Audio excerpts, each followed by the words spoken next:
elevator hummed as it climbed the sleek tower of Pinnacle Designs in downtown Atlanta, its polished steel walls reflecting a distorted version of Ethan Carter's face. At 38, the white American architect adjusted his navy tie, the silk slipping under his fingers like a lifeline he couldn't quite grasp.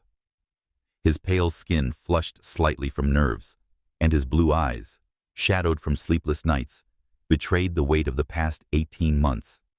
A divorce that left his bank account and spirit drained, a stalled career designing soulless strip malls in Charleston, and a desperate hope that today's interview would be his ticket back to meaningful work. The brass numbers above the door ticked upward, 23, 24, 25, like a countdown to judgment.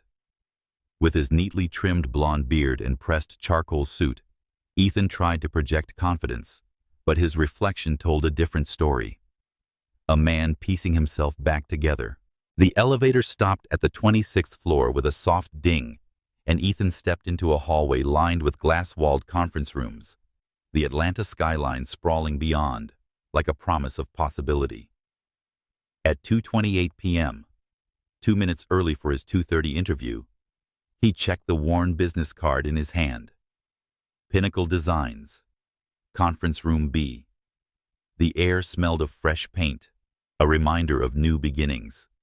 He found the room halfway down the hall, pushed open the door with a practiced smile, and extended his hand toward the figure standing by the window, silhouetted against the city's glow. "Mr. Carter, I presume?" he began, his voice steady despite the coffee cup in his other hand. His third of the day, the caffeine barely keeping him upright. But as he stepped forward, the cup caught the edge of the conference table. Physics was unforgiving. The dark liquid arced through the air, splashing across the pristine white blouse of the woman turning to face him. "Jesus!" she exclaimed, jumping back, her arms outstretched as coffee dripped from her sleeves onto the polished floor. Her rich brown skin glistened under the fluorescent lights, and her dark eyes widened in shock, framed by high cheekbones that Ethan, even in his panic, recognized instantly. Once a cascade of natural curls, her hair was now styled in an elegant updo, a crown of coils that spoke of sophistication. A delicate gold chain adorned her neck, replacing the hemp necklace she'd worn in college. "I'm so sorry. I'm such an idiot." Ethan lunged forward with his pocket square, then froze as she lifted her head. Time didn't stop. It shattered. Those eyes, that elegant neck, the lips that had once whispered his name in moonlit dorm rooms at Emory University. It was Amara Johnson, 37, the black American woman who'd vanished from his life 15 years ago without a word. His heart lurched, a mix of recognition and raw pain. Amara?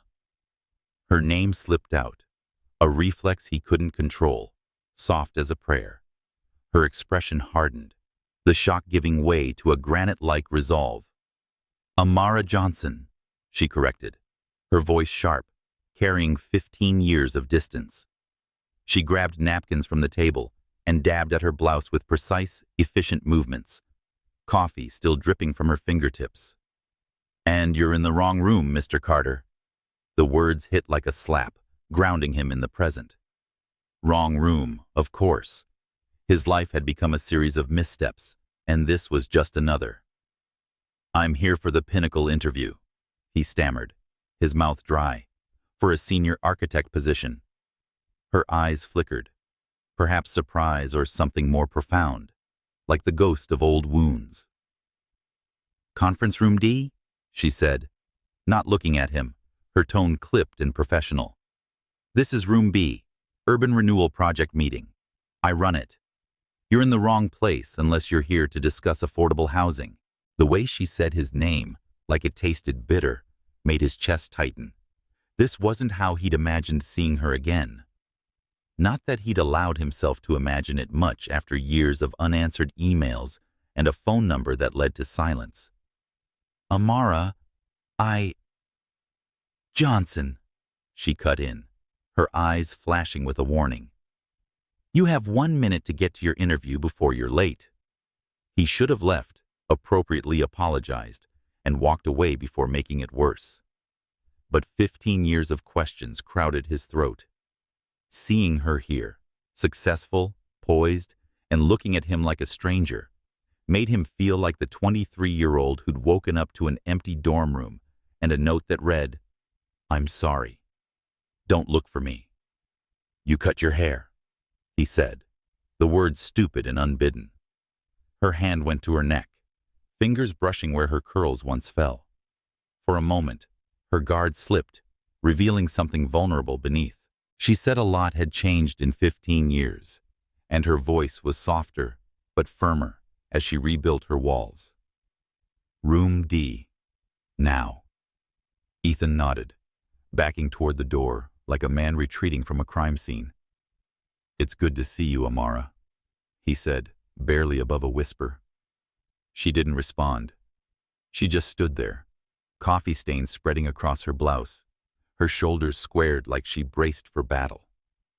As he reached the door, he thought he heard her murmur something, his name maybe, or a curse under her breath.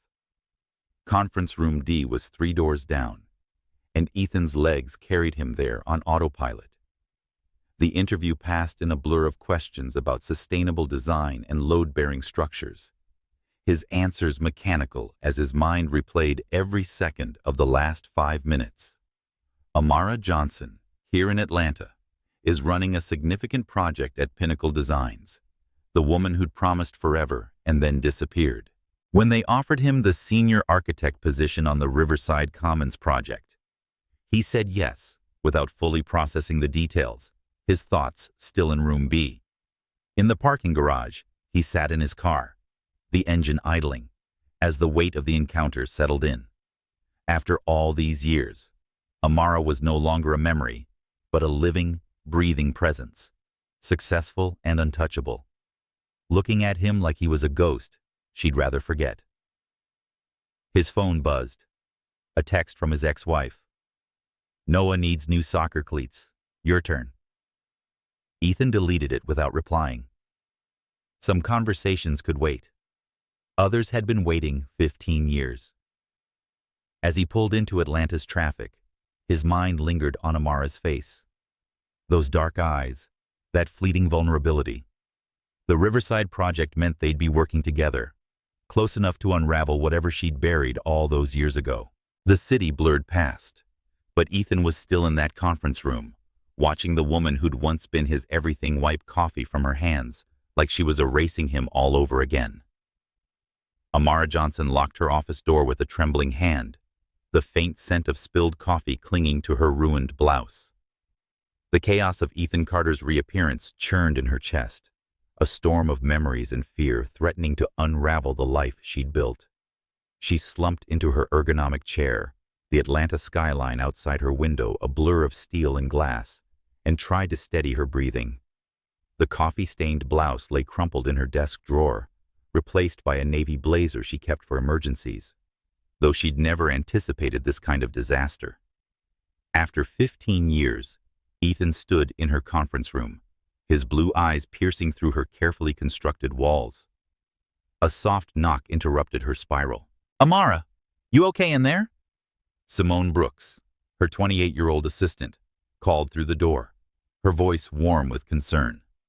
Simone's dark hair was pulled into a neat bun, and her presence radiated the kind of effortless calm that had made her indispensable over the past 2 years. She'd become more than an assistant, a sister Amara never had, someone who could read her moods like a book. Amara unlocked the door, forcing a smile. "Come in, Simone. I'm fine. Just processing." Simone entered, carrying a pint of Ben & Jerry's Chunky Monkey and 2 spoons, her eyes narrowing as she settled into the chair across Amara's desk. "Processing, huh? That coffee-spilling guy, tall, clumsy, looks like he's seen a ghost. Got you rattled." "Spill, and I don't mean literally." Amara hesitated, her fingers tracing the edge of a framed photo on her desk. Her and her 14-year-old daughter, Lila, grinning beside Lila's science fair volcano project. Lila's gap-toothed smile usually grounded her, but now it tightened her chest. His name's Ethan Carter. We were together in college, at Emory. It ended badly. Simone raised an eyebrow, popping open the ice cream and sliding a spoon toward Amara. Define badly. Ex-boyfriend who left you with trust issues and a secret chocolate stash? Amara almost laughed, but the weight of the truth pressed down. Something like that. She took a shaky breath. I left him. No warning, no explanation. I was 19, pregnant, and terrified. I thought I was protecting him. Flashback. 15 years ago, Amara sat on the edge of her dorm bed, her hands trembling over a positive pregnancy test. Ethan's architectural sketches littered the floor, dreams of graduate school and European cathedrals pinned to the walls. At 19, she saw his future clearly. Internships, accolades, buildings that would outlive them both. But her path, pre-med, a scholarship her single mother had sacrificed everything for, felt crumbling. Telling him meant derailing his dreams, tethering him to a life he hadn't chosen. So she wrote a note. I'm sorry. Don't look for me. And fled to Atlanta, where her mother, Grace, waited with open arms. The first year was brutal. Night shifts at a diner, diaper changes in a cramped apartment, and the constant ache of missing Ethan.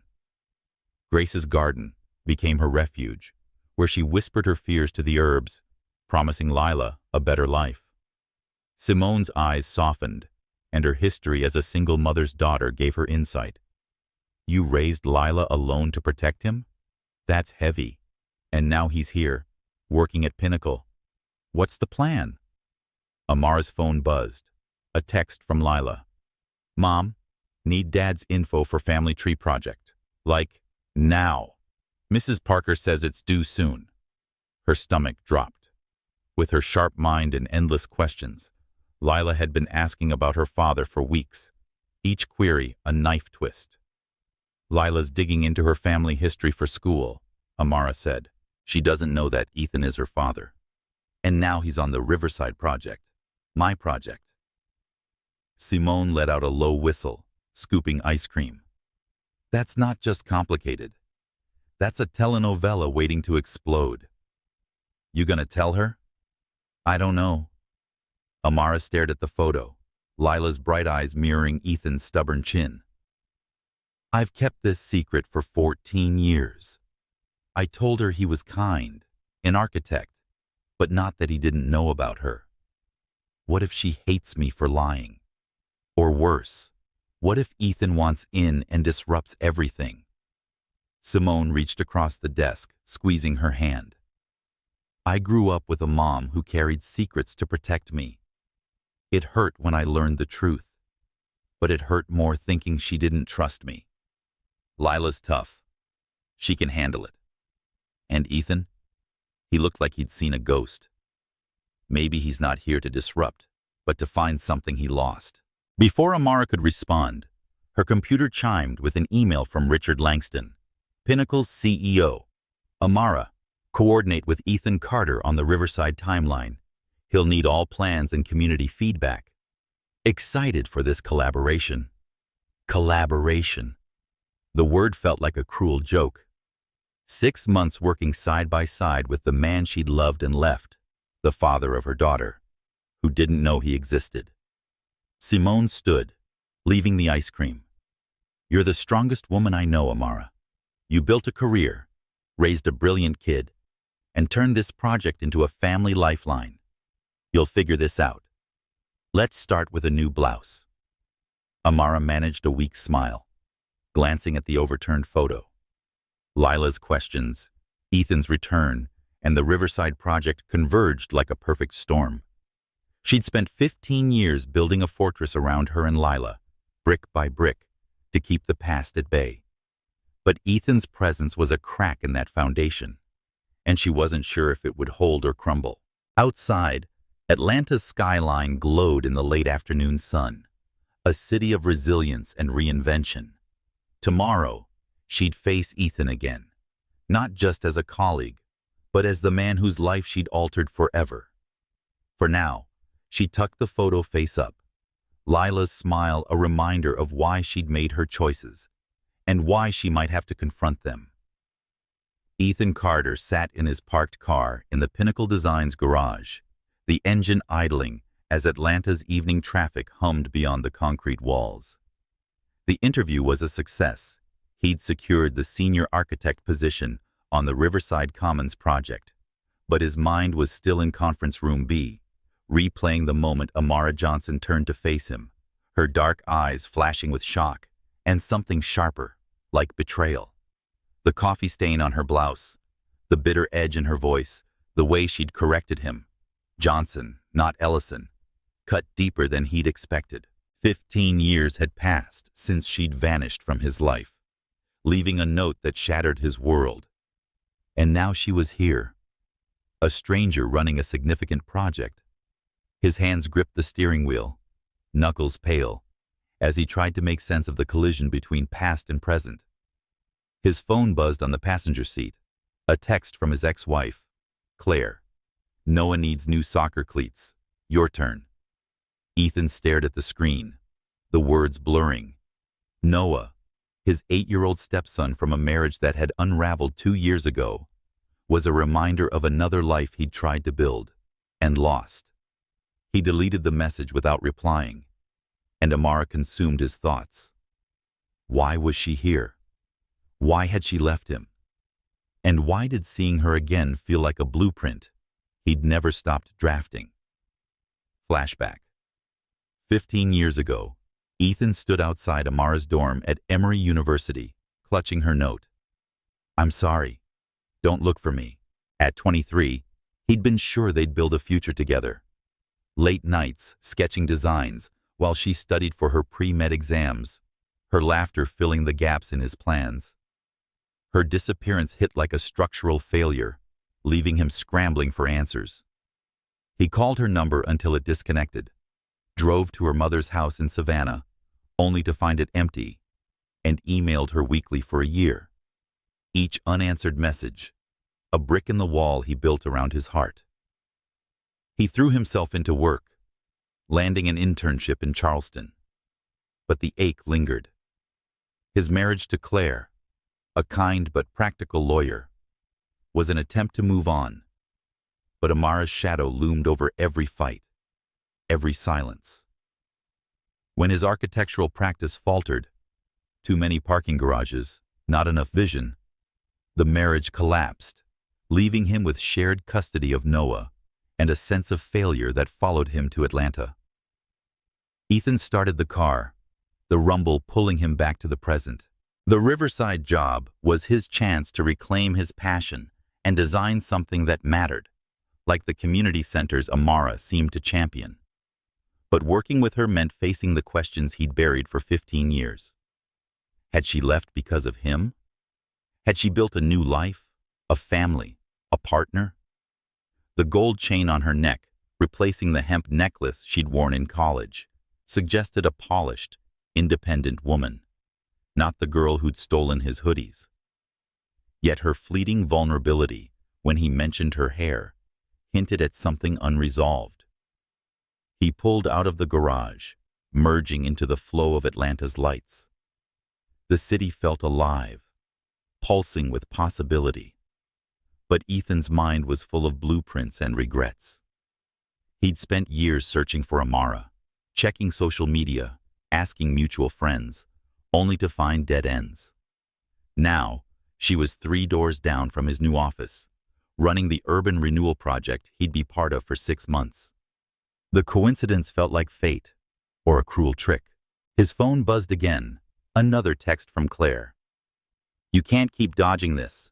Noah's game is on Saturday." Ethan sighed, typing a quick, "I'll handle it," before tossing the phone aside. Noah deserved better than a distracted stepfather, but Ethan's focus was fractured. Amara's presence stirred memories he'd tried to lock away, her voice reading poetry in their dorm, her fingers tracing his sketches, the way she'd promised forever before disappearing. He'd loved her fiercely, and her absence had carved a hollow he'd never filled. As he drove through Grant Park, where he'd rented a small apartment, Ethan thought about the Riverside project.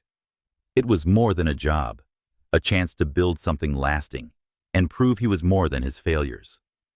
But Amara's role in it complicated everything. Would she keep him at arm's length, a professional stranger? Or was there a chance to understand why she'd left? The memory of her eyes, wide with recognition, then guarded, suggested she was hiding something. A husband? A child? The thought twisted in his gut, not from jealousy, but from the fear that he'd been erased from her life entirely. He parked outside his apartment, and the street was quiet, except for the distant hum of the city. Inside, his place was sparse. A drafting table, a few unpacked boxes, a photo of Noah kicking a soccer ball. Ethan sat at the table, pulling out his notebook to sketch ideas for Riverside, but his pencil traced Amara's name instead. Tomorrow, he'd face her again, not just as a colleague, but as the woman who'd reshaped his past. The project's community center, designed for families, felt like a metaphor for the connection he'd lost, and maybe, just maybe, a chance to rebuild. Ethan Carter pushed open the door to Conference Room D at Pinnacle Designs, his notebook tucked under his arm and a medium dark roast in hand, carefully held this time. The Monday morning meeting for the Riverside Commons project loomed, his first official collaboration with Amara Johnson since their chaotic reunion last week. The room buzzed with quiet energy. Blueprints spread across the table, sticky notes clustered on a whiteboard, and the faint hum of Atlanta's skyline through the window. Amara stood at the head of the table, her posture rigid, her navy suit a stark contrast to the coffee-stained blouse of their last encounter.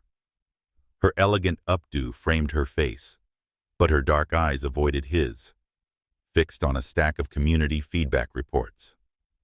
"Morning," Ethan said, settling into a chair across from her, his voice steady despite the knot in his stomach. Working with Amara for 6 months on a community center for affordable housing felt like navigating a minefield. Every glance, every word carried the weight of 15 years apart. Her abrupt departure from their college love still an unanswered question. "Morning," Amara replied, her tone clipped and professional. She slid a folder toward him. "These are the latest resident surveys.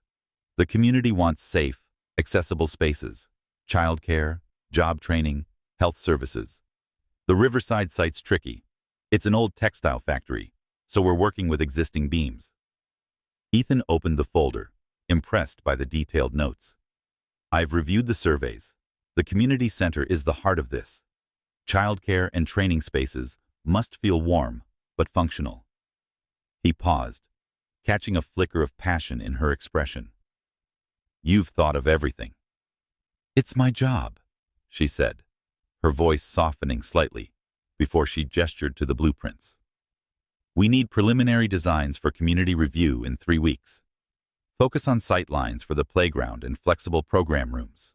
Before Ethan could respond, the door swung open and Malik Thompson bounded in, his infectious grin lighting up the room. With his close-cropped hair and vibrant energy, the project coordinator carried a laptop and a coffee mug emblazoned with world's okayest planner. "Morning, team. Sorry, I'm late. The coffee machine downstairs sounds like it's auditioning for a horror movie." He dropped into a chair, glancing between Ethan and Amara. "Whoa, tension here is thicker than in Atlanta traffic. Everything okay?"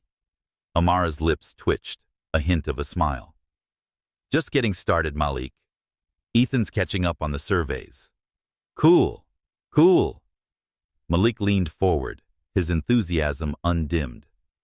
"Ethan, I'm your point person for resident feedback.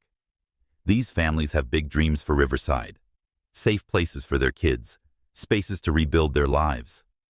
My mom's community center in Decatur kept me out of trouble growing up, so this project's personal." Ethan nodded, liking Malik's genuine warmth. I get it. I want this to be where people feel at home, not just housed. Amara's gaze flicked to Ethan, a brief softening in her eyes before her professional mask returned. She said, "Let's review the site challenges," pointing to a blueprint. "The factory's foundation limits our layout, but the community's priority is visibility. Parents need to see the playground from every room." As they discussed structural solutions, Ethan noticed a simple gold band on Amara's right hand, not her left. Not married then, but marking some boundary he couldn't cross. Her hands moved with the same expressive grace he remembered from college, sketching ideas in the air. Their synergy was undeniable. She anticipated his suggestions. He built on hers, but an undercurrent of tension lingered. Every time their eyes met, the past flashed between them. Late-night study sessions, promises of forever, her sudden absence. Malik, oblivious to the subtext, chimed in. "The residents loved your childcare layout, Amara. Mrs. Carter, one of our community reps, said it's exactly what she needed when raising her kids alone. Speaking of, she's coming by Thursday for a walkthrough." "Mrs. Carter?" Ethan asked, the name sparking a memory of his ex-wife, Claire, before he pushed it aside. "Yeah, Latina grandmother. Total powerhouse," Malik said. "She's raised 4 kids solo, and she's all about making Riverside a real community. You'll meet her." Amara made a note in her planner, her handwriting precise. "We'll need to finalize the playground design by then. Ethan, can you mock up some renderings?" "On it," he said, jotting a reminder. Working with Amara felt like rebuilding a bridge they'd burned years ago, possible but precarious. He wanted to ask about her life and the years since she'd left, but her guarded demeanor warned him. Still, her passion for Riverside, the way she spoke of families needing safe spaces, stirred something in him. She wasn't just the woman who'd broken his heart. She was someone who'd built a purpose, a legacy. As the meeting wrapped, Malik stood, stretching. "Great start, folks. Ethan, you in for drinks at Murphy's after work? Office tradition for newbies." Amara's shoulders stiffened, and Ethan caught the subtle shift. "I've got plans," she said quickly, gathering her papers. Malik shrugged, unfazed. "Rain check then." "Ethan?" "Maybe next time," Ethan said, his eyes on Amara. Her discomfort was palpable, and he wondered what plans, or secrets, she was protecting. "Thanks for the rundown, Malik." As Malik left, Amara lingered, organizing blueprints that didn't need organizing. Ethan hesitated, then spoke. "Amara, about last week. I didn't mean to blindside you." Her hands stilled. "It's fine. We're professionals. Let's keep it that way." Her voice was firm, but her eyes betrayed a flicker of vulnerability, a crack in her armor. Ethan nodded, backing toward the door. "See you Thursday." Outside, the Atlanta sun filtered through the office windows, casting long shadows. Ethan's mind raced as he headed to his desk. Working with Amara meant 6 months of this dance. Professional collaboration layered with unspoken history. He didn't know what she was hiding, but her guarded glances and the gold ring on her right hand suggested a life built without him. Yet the Riverside project, with its promise of community, felt like a chance to bridge their past and present, if only he could find the right design. Amara Johnson pulled into the driveway of her Grant Park home, the engine's hum fading as the small, fixer-upper house came into view. Its front porch, bathed in the soft glow of a single bulb, was a haven she'd carved out for herself and her daughter, Lila, over 14 years of scraped-together dreams. Inside, the kitchen smelled of garlic and simmering tomato sauce, a sign Lila was already tackling her promised spaghetti dinner. Amara's heart, still raw from Ethan Carter's reappearance at Pinnacle Designs, braced for the inevitable. Lila's recent texts about her family tree project had grown insistent, each question about her father chipping away at the secret Amara had guarded since college. Lila stood at the stove, stirring a pot with the precision of a scientist, her Navy school uniform swapped for a hoodie and jeans. Her hair, pulled into a loose ponytail, bounced as she turned, her dark eyes sparkling with determination. "Mom, you're late," she said, waving a wooden spoon. "Spaghetti's almost ready, and I've got questions. Like 23 of them." I made a list. Amara forced a smile, setting her bag on the counter. "A list, huh? You're nothing if not thorough." She glanced at the index cards scattered on the table, each marked with Lila's neat handwriting in purple ink. The sight tightened her chest. Lila's methodical nature, so like Ethan's, was a daily reminder of the truth she'd hidden. "Interrogation by carbs," Lila declared, plating the pasta. Mrs. Parker extended the family tree deadline because half the class freaks out about their ancestry. "But I'm ready to grill you." They sat at the worn kitchen table, bowls of steaming spaghetti between them. Lila's index cards were arranged like evidence in a trial, and Amara braced herself. "Okay, question 1, Lila began, consulting a card. "What's my dad's full name?" Amara's fork froze mid-twirl. "Ethan Carter," she said, the name slipping out like a long-held breath. Saying it aloud felt like breaking a vow she'd made to herself 15 years ago. Lila tilted her head, testing the name. "Ethan. That's cool. Was he named after someone?" "His grandfather, a musician from New Orleans," Amara said, a small smile escaping despite the knot in her stomach. "He used to joke that he got the architecture gene instead of the jazz one." Lila's eyes lit up, scribbling a note. "He's an architect? Like buildings and stuff? My bridge project last year held 47 pounds before it collapsed." "Is that from him?" "Probably," Amara said, her voice catching. She remembered Ethan's dorm room card houses, built with the same focus Lila brought to her projects. He loved designing things that lasted. "Question 2, Lila continued, flipping a card. "Where'd you meet him?" "Emory. We were sophomores, paired up for a group project. He'd sketch while I rambled about biology." Amara's smile faded as memories surfaced. Ethan's laugh, his steady presence during her toughest exams. Lila leaned forward, her enthusiasm dimming into something softer, more vulnerable. "Question 3, why'd you break up?" The question hit like a thunderclap. Amara set down her fork, her rehearsed answers crumbling. "We were young," she said carefully. "We wanted different things." Lila's brow furrowed, her analytical mind catching the dodge. "That's not an answer, Mom. When I ask about him, you get this look like you're hiding something huge." She paused, her voice dropping. "I've been thinking. Maybe he didn't want me. Perhaps that's why you never talk about him. It hurts, you know. Everyone else in class has both sides of their family tree, and I have half a blank page." Amara's throat tightened, Lila's words slicing through her defenses. She reached across the table, taking her daughter's hand. "Lila, it wasn't like that. He didn't know about you. I left because I was scared. I thought I was protecting him and you from a life we weren't ready for."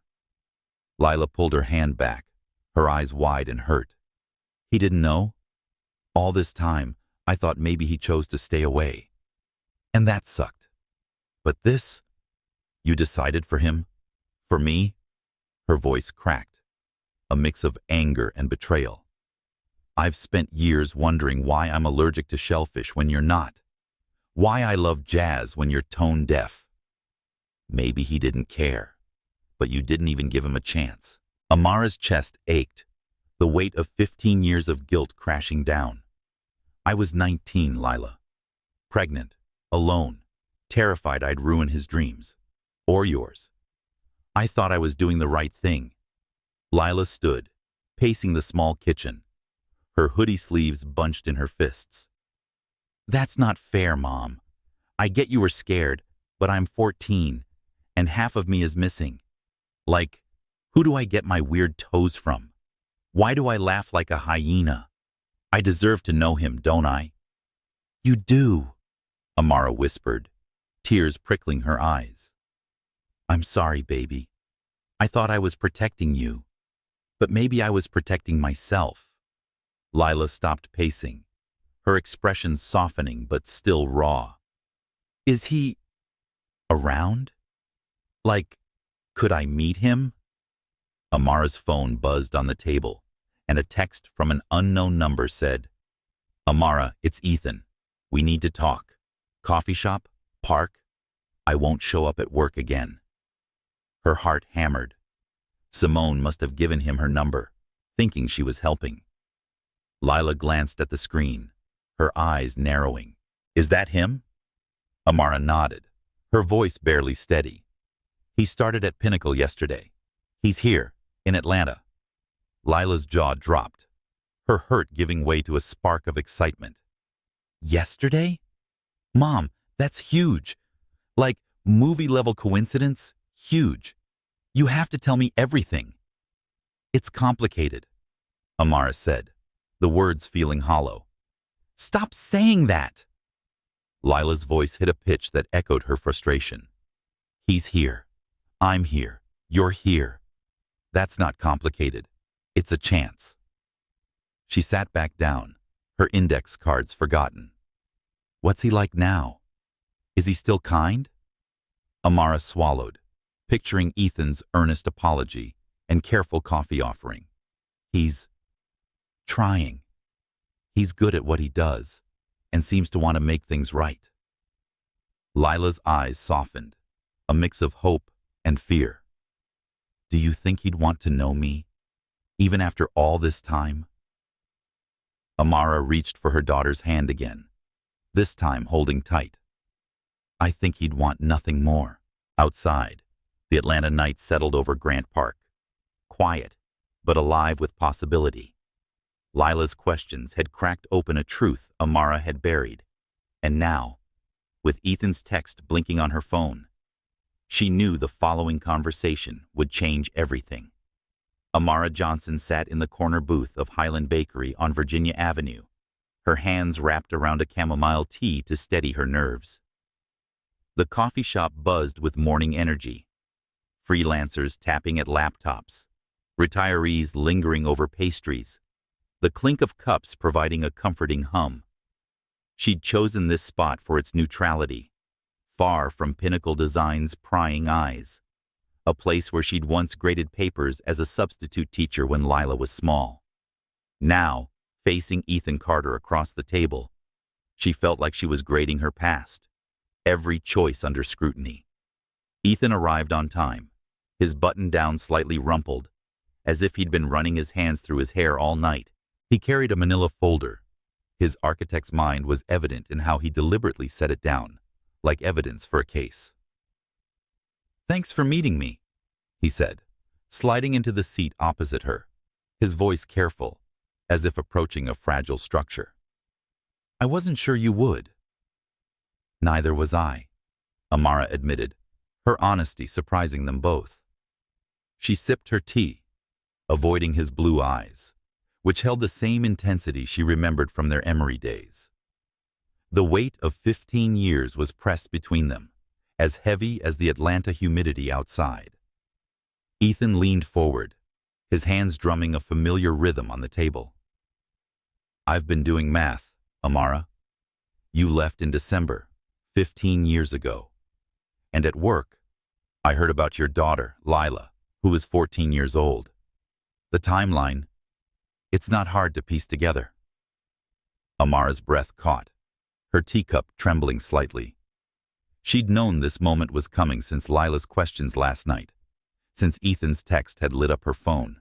"What do you want me to say, Ethan?" He opened the folder, pulling out a printed email from the Riverside project files. "I found this in the community feedback summary. You wrote about a 14-year-old girl who helped with resident interviews. Lila has been invaluable, connecting with the children, shaping what they need in a safe space. Your daughter. His voice softened, thick with emotion. Is she mine? The question hung like a blueprint waiting to be approved or scrapped.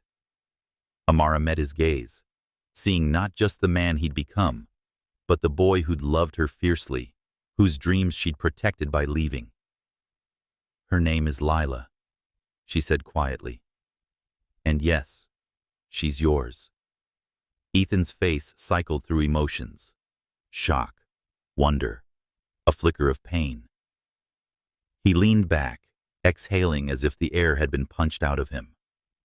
Why didn't you tell me? All those years, Amara. I could have been there. I was 19, she said, her voice raw. Pregnant, scared, certain I'd ruin your life. You had plans, graduate school, that Boston internship, cathedrals in Europe. I saw you sketching those dreams, so sure of your path. I couldn't be the one to derail it. Ethan's jaw tightened, his fingers gripping the folder. Did it ever occur to you that I might have wanted to choose that life? With you, with her? The words hit like a gust of wind, shaking her carefully built defenses. I thought about it, she admitted, every day. When Lila was born, she took her first steps, and when she asked about her father, I was terrified you'd resent us, or worse, that you'd give up everything and regret it. He shook his head, his voice soft but firm. You decided for me. For us. I looked for you, Amara. Called, emailed, drove to Savannah. Nothing. I thought you'd moved on, built a life without me. But you were raising our daughter. Amara's eyes stung, memories flooding back. I wanted to call 1,000 times. But every time I pictured it, I saw you giving up your dreams, trapped by a choice you didn't make. I moved to Atlanta and built a life for Lila with my mom's help. It wasn't easy, but it was mine to carry. Ethan's expression softened, a trace of the boy she'd loved in his gaze. What's she like? Lila? Amara smiled despite the ache. She's brilliant and stubborn, and she builds Lego cities that take over the house. She has your laugh, that surprised bark when something catches her off guard, and she tilts her head when thinking, just like you did in calculus. Ethan's eyes glistened, a mix of joy and regret. I want to know her, Amara. Not to play dad after 15 years. I don't have that right. But to be something, whatever she needs. Amara nodded, her throat tight. She wants to meet you. I told her last night, your name, that you're an architect, that you didn't know about her. She thinks it's like a movie, star-crossed lovers reunited. She's 14. It's romantic to her. He laughed, echoing Lila's and Amara's hearts. Twisted. And you? What do you think? The question caught her off guard, stirring feelings she'd buried since college. She looked at him, seeing the lines around his eyes, the weight of years apart, and the warmth that had drawn her to him all those years ago. Some stories don't get fairy tale endings, she said carefully, but they may get something tangible. And I guess I never stopped caring about you, Ethan. That's why this is so hard. Ethan reached across the table, his hand hovering near hers, but not touching. I never stopped either. Seeing you again, it's like finding a design I thought I'd lost forever. But I don't want to push. Just let me meet her. Let's figure this out together. Amara's chest loosened, a breath she hadn't realized she was holding escaping.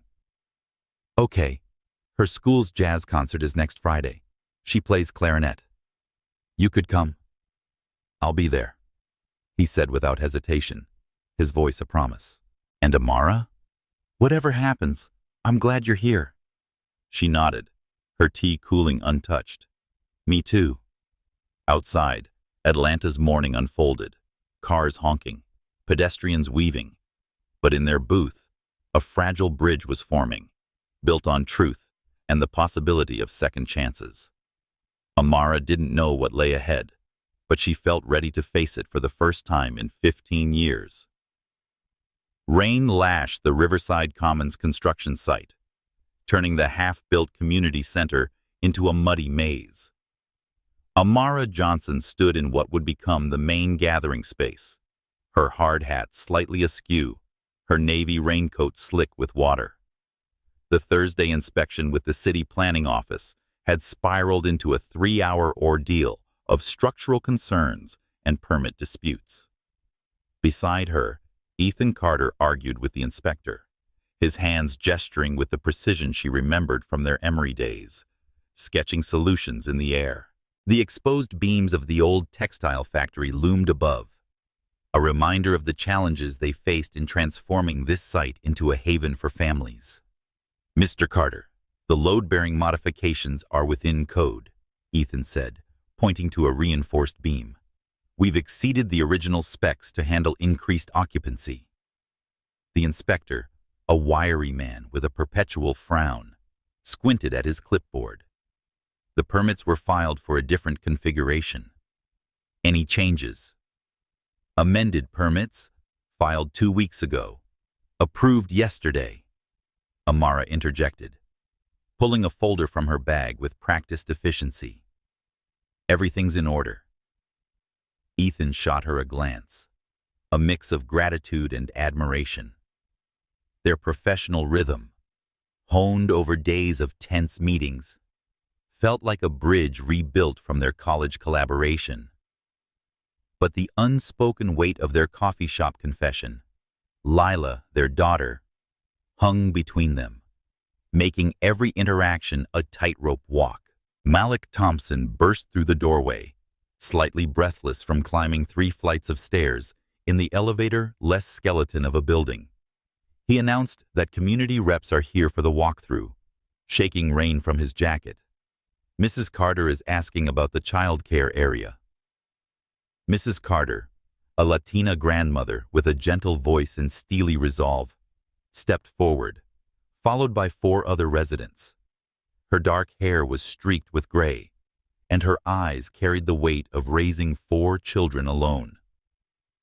"I want to see where my grandkids will play," she said.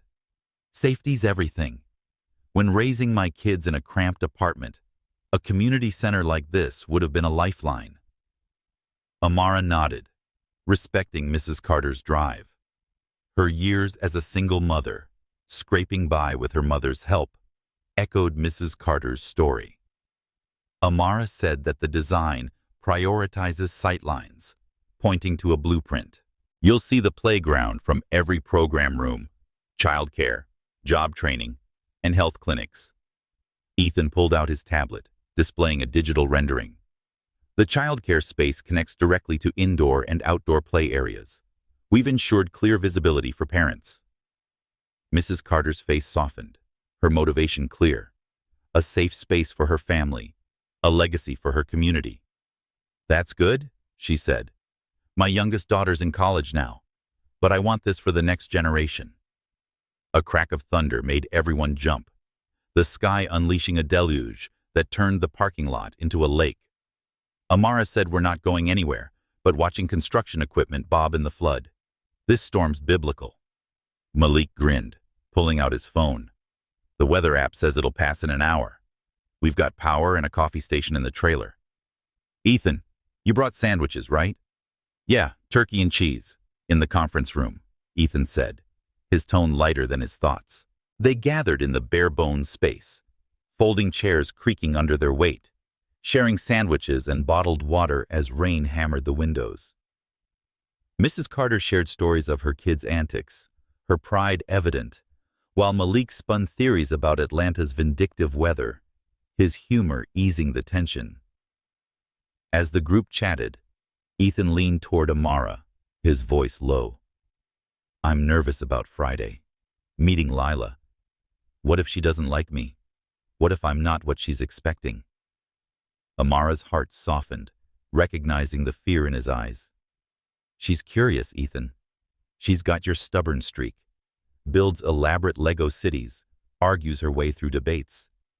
She's been practicing conversation starters, probably on index cards. She'll love you because you're you. Ethan exhaled, a small smile breaking through. Index cards? That's thorough. Amara said she gets that from you. Her tone warm but guarded. You used to organize your sketches like a library. She's the same with her projects. The rain softened, and there was a persistent drumbeat now. Mrs. Carter's voice echoed across the room, describing her dream of a community where kids could thrive. This place, she said, gesturing to the unfinished walls, will be more than bricks. It's home. Ethan nodded, his gaze on Amara. That's the goal, building something that lasts. Amara met his eyes, a spark of their old connection flickering. Yeah, something worth fighting for. The storm outside was easing, but inside, a different kind of bond was forming, one rooted in shared purpose and the promise of meeting Lila. For the first time, Amara felt the possibility of a future where their past didn't define them, but the rain-soaked site around them was proof. Even the strongest foundations needed time to set. Ethan Carter sat in his car outside Riverside Prep's auditorium, his hands gripping a small bouquet of sunflowers, their bright petals a stark contrast to the nervous churn in his stomach. The Friday evening air was crisp, and parents streamed toward the entrance, their chatter buzzing with pride. He'd changed outfits 3 times that morning, settling on dark jeans and a navy button-down, hoping to strike a balance between approachable and respectful. The flowers felt increasingly absurd. What if Lila hated them? What if she looked at him and saw a stranger instead of a father? His phone buzzed with a text from Amara. 3rd row, left side. She's in a blue dress. She's nervous too. The words reminded him that they were all stepping into uncharted territory. Inside, the auditorium was a typical high school setup.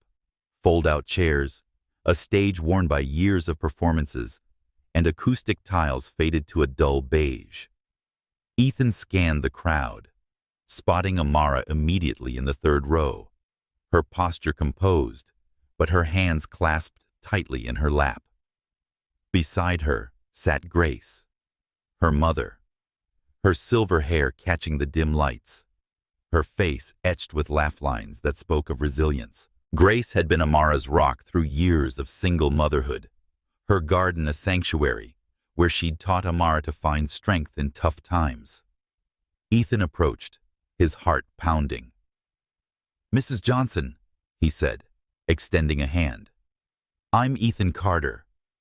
Grace's grip was firm, her dark eyes studying him with the intensity of a woman who'd raised a daughter alone and now sized up the man who'd missed 14 years. "So you're the one," she said, her voice warm but pointed. "You look like Lila. Around the eyes, the way you stand when you're nervous, like you're trying not to take up space." Ethan swallowed, unsure how to respond. Before he could, the lights dimmed, and the Riverside Prep Jazz Ensemble took the stage. 15 teenagers in black dress clothes arranging themselves with a mix of confidence and jitters. Lila stood in the 2nd row, clarinet poised, her navy dress making her look poised beyond her years. Her hair was swept back, accentuating the elegant line of her neck, Amara's. But her smile, scanning the audience and landing on their row, was pure, unguarded joy. Their eyes met across the crowded auditorium, and Ethan felt his chest shift, as if a foundation had settled into place. This was his daughter, not a concept or a secret, but a real person, looking at him with curiosity and hope. She gave a small wave, just her fingers wiggling, and he waved back, probably looking foolish but not caring. The ensemble launched into "Fly Me to the Moon," a jazzy arrangement brimming with youthful energy. Ethan barely heard the music, his focus on Lila, the way she swayed slightly, lost in the rhythm, her brow furrowed in concentration, an expression he recognized from his mirror. "She practices every night," Amara whispered, leaning closer.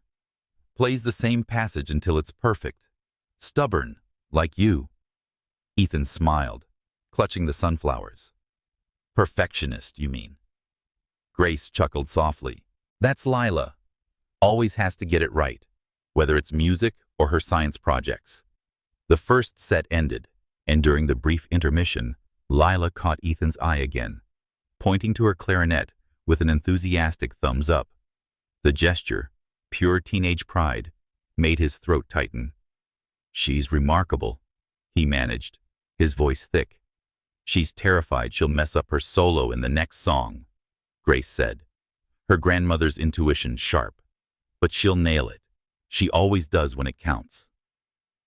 The second half featured Lila's solo in Autumn Leaves, a haunting melody that filled the auditorium with a clear, sweet tone, tinged with just enough uncertainty to make it heartbreaking. Ethan watched, awestruck, thinking of the moments he'd missed. First words, first steps, first notes. But this moment, her standing tall, was his to witness. When she finished, her eyes found theirs, glowing with triumph. As the applause faded, Amara stood. "She'll change and meet us in the lobby. You ready?" Ethan nodded, gripping the flowers. "Any advice?" Grace leaned in, her voice firm but kind. "She's got a notebook full of questions, color-coded. Be honest, but don't try to be her hero yet. She's deciding if she likes you. Let her lead." In the lobby, families milled about, congratulating their young musicians. Ethan scanned the crowd, his pulse racing. Lila appeared, now in jeans and a sweater, clutching a small notebook, her steps a mix of confidence and hesitation. She stopped just out of handshake range, studying him with open curiosity. "Hi," she said, her voice tentative. "You're Ethan. You were amazing up there." "Thanks," Lila said, a grin breaking through. "I missed 2 notes, but only in one measure, so it's one mistake that dragged on a bit." Ethan laughed, the sound easing his nerves. "That's precise thinking. I like it. Mom says I get that from you," Lila said, tilting her head. "She says you organize stuff like I do. Color-coded binders, backup pens. Oh, and these are for you." She took the sunflowers, her smile widening. "Blue's my favorite color, like the sky before a storm." "Mine too," Ethan said, his heart lifting. "Blue's the best." Lila opened her notebook, revealing neatly labeled pages. "I wrote questions, but they feel kinda dumb now. What's your favorite color was number 1, because Mom said to start easy." "Nothing dumb about that," Ethan said, his voice warm. "What's number 2? Lila's grin was infectious. "Do you build stuff like me? Mom said you're an architect." As they talked, father and daughter finding common ground in the crowded lobby, Ethan felt the first bricks of a new foundation being laid, one conversation at a time. Amara Johnson stood behind her desk at Pinnacle Designs, her fingers gripping the edge as if it could anchor her against the storm brewing in her office. The Monday morning light streamed through the window, casting shadows across the blueprints for the Riverside Commons project. But her focus was on Lila, who stood in the doorway, clutching a worn leather journal. Lila's hair was slightly disheveled, her school uniform askew, as if she'd run from Riverside Prep to confront her mother. Simone Brooks, Amara's assistant, hovered behind Lila, her dark hair in a neat bun, her eyes wide with concern and a hint of guilt. "Mom, why didn't you tell me you wrote to him?" Lila's voice trembled, a mix of hurt and defiance, as she held up the journal like evidence in a trial. "Letters to Ethan, for years." Amara's heart sank, the color draining from her face. She stepped forward, her voice barely above a whisper. "Lila, please give me that." "No," Lila said, stepping back, her grip tightening. "I found it in the box with my baby stuff. Hospital bracelet, first photos. You wrote to him when I was born, when I started school, and every birthday. Why didn't you send them?" Simone cleared her throat, her usual warmth tempered by unease. "I let Lila in, Amara. She said it was urgent. I didn't know." She trailed off, her loyalty to Amara rooted in her history. Her mother had kept secrets about her father, leaving Simone to piece together her identity alone. That pain drove her to support Amara, but now she sensed she'd opened a wound. "It's okay, Simone," Amara said, her voice steadying. "Please give us a minute." Simone nodded, squeezing Lila's shoulder before stepping out. "Talk it out, honey. Secrets don't heal in the dark." Her words carried the weight of experience, reminding her why she'd become Amara's confidant. Amara turned to Lila, who opened the journal to a page marked with a faded ribbon. "Dear Ethan," Lila read, her voice cracking. "Today she called me Mama, for the first time. I know she's not calling for you, but it broke my heart anyway. Have you cried like I did?" "Lila, stop," Amara pleaded, her composure fraying. "No, Mom." Lila flipped to another page, her eyes glistening. "Dear Ethan, she's been walking for 11 months, toddling like she owns the world.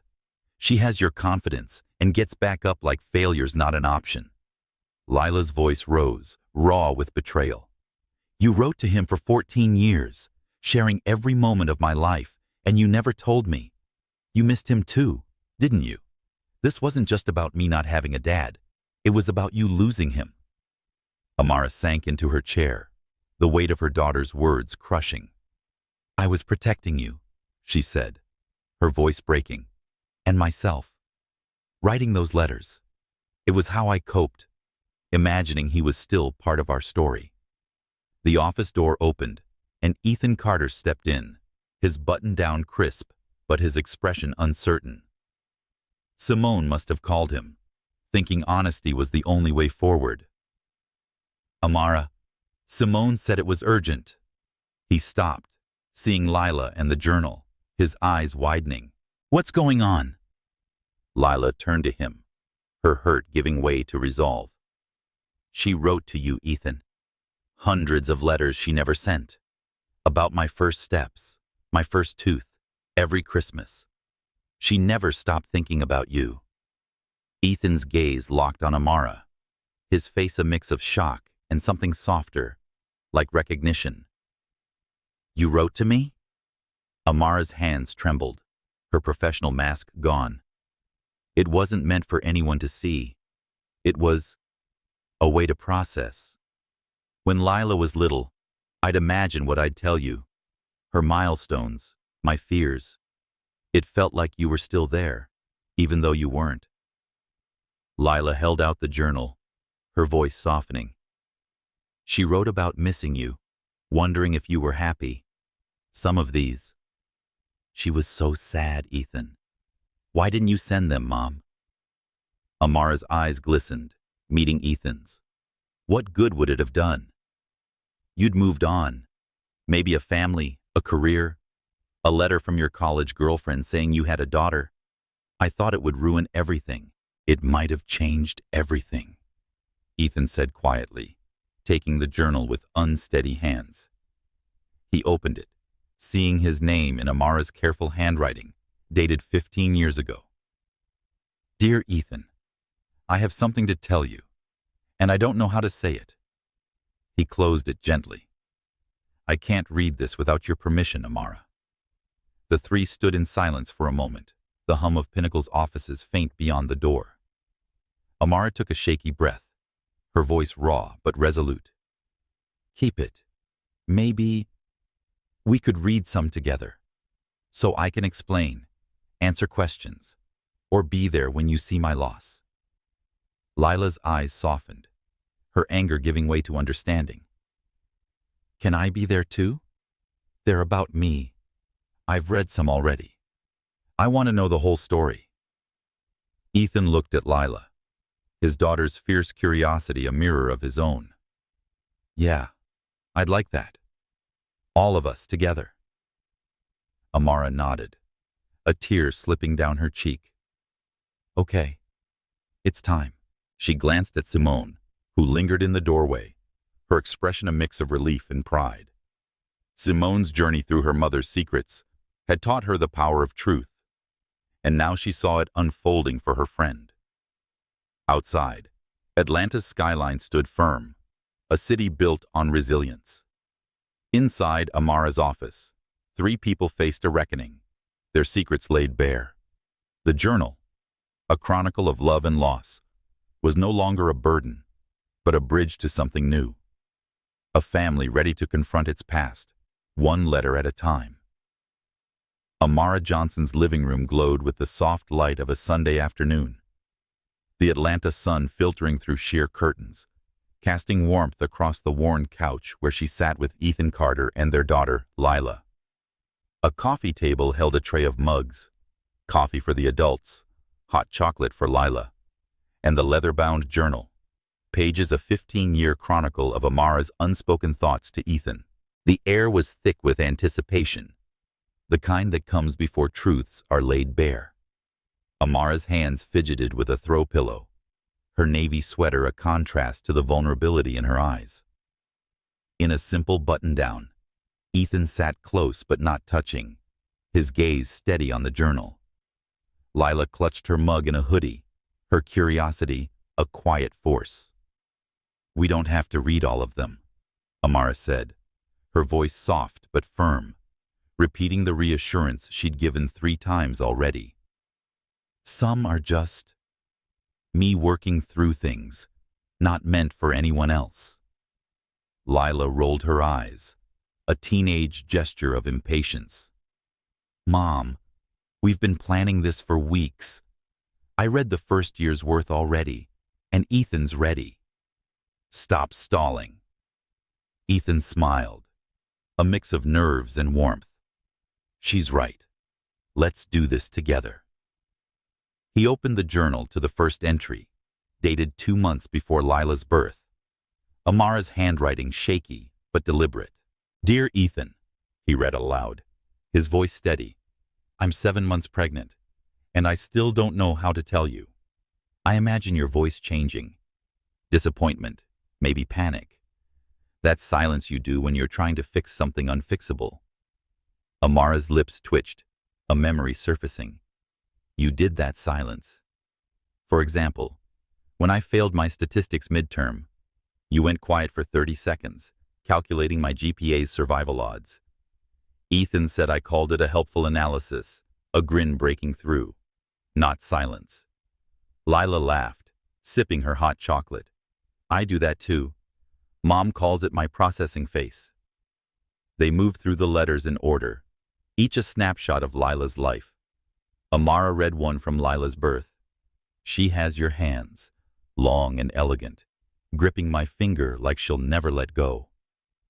Ethan's eyes glistened as he read about her first Christmas. I bought her a tiny Santa outfit and cried because you should have seen how ridiculous she looked. Her voice was soft. Lila read from her 8th birthday. She asked about you. Today, she requested. Wanted to know if you were tall, if you liked music, and if you'd have taught her to ride a bike. I said you were kind, thoughtful, and would have loved her. Ethan's throat tightened. I would have. I'd have taught her to ride and cheered at her plays. Amara met his gaze, her voice barely above a whisper. I know that now, but at 19, all I saw was how much I'd cost you, your dreams, your future. Ethan said I'd have changed those dreams, his tone gentle but firm. For you, for her. He paused, his fingers tracing the journal's edge. Reading these. It's like meeting you both for the first time. All those moments I missed. Lila flipped to a letter from her first school play, her voice steady. She played a tree and delivered her one line with such drama that the audience laughed. She gets that flair from you, Ethan, not me. She looked up, grinning. You acted out a whole architecture lecture with coffee cups once, right? Educational theater, Ethan said, chuckling and not showing off. Showing off, Amara teased, the tension easing. Their eyes met, a spark of their old connection flaring. She breathed, then read the final letter, dated 6 months ago. Lila's asking more complex questions about you, Ethan. I don't know what kind of man you became, but I hope you're happy, loved, and building beautiful things. I hope you know we're okay, different than we might have been with you, but okay. Silence settled, broken only by the distant hum of Atlanta traffic. Ethan closed the journal, his voice thick. I never went to Europe. Work, marriage, and life got in the way. But I thought about you both, more than I should have.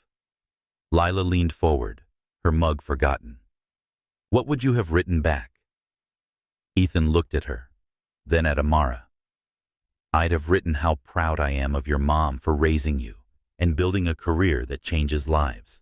I'd have asked for every detail, your science fairs, your clarinet solos, and I'd have begged to be part of your lives. Amara's chest tightened, her eyes meeting his. And now? Now I don't need letters, he said, his voice soft but sure. I'm here. And Amara, I need you to know, I never stopped loving you. Not then, not now. I don't expect anything but want to build something real with you and Lila. Amara's breath caught, tears prickling. I thought I'd buried those feelings, Ethan, but reading these, seeing you with Lila, I love you too. It scares me, but it's true. Lila's eyes widened, a grin spreading. Okay, that's movie-level romantic. So what's next? Ethan laughed, the sound echoing in Lila's. We figure out how to be a family. Not the one we might have been, but the one we are now. Amara nodded, her hand brushing Ethan's, a quiet promise. Outside, the sun dipped, painting the room gold. Once a secret, the journal was now a shared story, binding them in a new foundation, one built on truth, love, and the courage to start again. The Riverside Commons Community Center stood proud against the Atlanta skyline, its glass windows gleaming in the late afternoon sun like a beacon of promises kept. The grand opening celebration spilled across the courtyard, a joyful chaos of food trucks, laughter, and music from a local band. Families explored the new playground, children darted through the music rooms, and city officials mingled with residents, their speeches fading into the hum of connection. Ethan Carter stood at the edge of the crowd, watching Lila demonstrate the slide to a group of younger kids, her t-shirt, Mini Carter Team, a gift from Simone, bold in the sunlight. Her confidence, a blend of his precision and Amara's warmth, filled him with quiet pride. Amara appeared beside him, holding 2 cups of lemonade from a nearby truck, her navy dress catching the breeze. She's in her element, she said, handing him a cup, her fingers brushing his with a lingering warmth that spoke of their careful courtship over the past 6 months.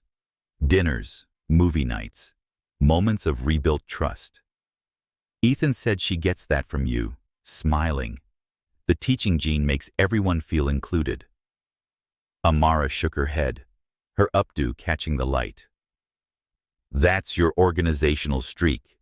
She's been color-coding the kids' activities like a project manager. Malik Thompson approached, his grin as infectious as ever, his jacket slung over one shoulder. This place is alive, he said, gesturing to the crowd. Mrs. Carter is giving her 3rd tour of the childcare wing. I tried to take over, but she said, "This is my home now, Malik. I've got this." His enthusiasm was rooted in his past. Growing up in a struggling Decatur neighborhood, he'd found refuge in a community center's after-school programs, fueling his drive to make Riverside a sanctuary for others. "She's right," Amara said, her voice soft. "This isn't just a building. It's a community." Mrs. Carter emerged from the main entrance, leading a group of potential residents. Her gray-streaked hair bounced as she pointed to the playground's clear sightlines, her voice carrying, "You can watch your kids from every room. Childcare, job training, and health clinics. It's built for us." Her pride echoed her years raising 4 children alone, a story she'd shared during site walkthroughs, her resolve shaping the project's heart. Ethan nodded, his tablet tucked under his arm, its renderings now reality. "The sightlines were Lila's idea," he said. "She insisted the kids' spaces feel safe but free." Malik clapped his shoulder. "Your kid's got vision. She's got the music room booked for an impromptu jazz session with her school band. You two should check it out." As Malik wandered off to organize food truck lines, Richard Langston, Pinnacle's CEO, approached, his suit crisp and his expression triumphant. "Ethan, outstanding work. The city's already asking to replicate this model in other neighborhoods." "It's a team effort," Ethan said, deflecting credit, his eyes flicking to Amara. Their collaboration had turned blueprints into a living space, a mirror of their rebuilding. "Don't be modest," Richard said. "I've got a proposition. A sustainable housing project in Denver, a 6-month contract, excellent pay, and a chance to innovate." Ethan felt Amara tense beside him, her lemonade cup still in her hand. 6 months ago, the offer would have been a dream. New challenges, career growth. But now, with Lila's laughter echoing across the courtyard and Amara's steady presence beside him, it felt like a step backward. "That's generous," he said carefully, "but I'm not looking to relocate." Richard raised an eyebrow. "Denver's not far. You could commute." Amara's voice cut through, firm with the authority she used in tough meetings. "Ethan has a family here, Richard. Some opportunities aren't worth the distance." The words hung like a declaration, and Ethan's chest warmed, a certainty settling in. Family, Lila, Amara, the life they were building, wasn't negotiable. He said, "Atlanta's where I belong," meeting Amara's eyes, a silent promise passing between them. Richard nodded, reading the subtext. "Well, Atlanta's lucky to keep you both." He wandered off, likely to pitch ideas to other staff. Lila bounded over, her face flushed with excitement. "Mom, Ethan, you have to see the music room.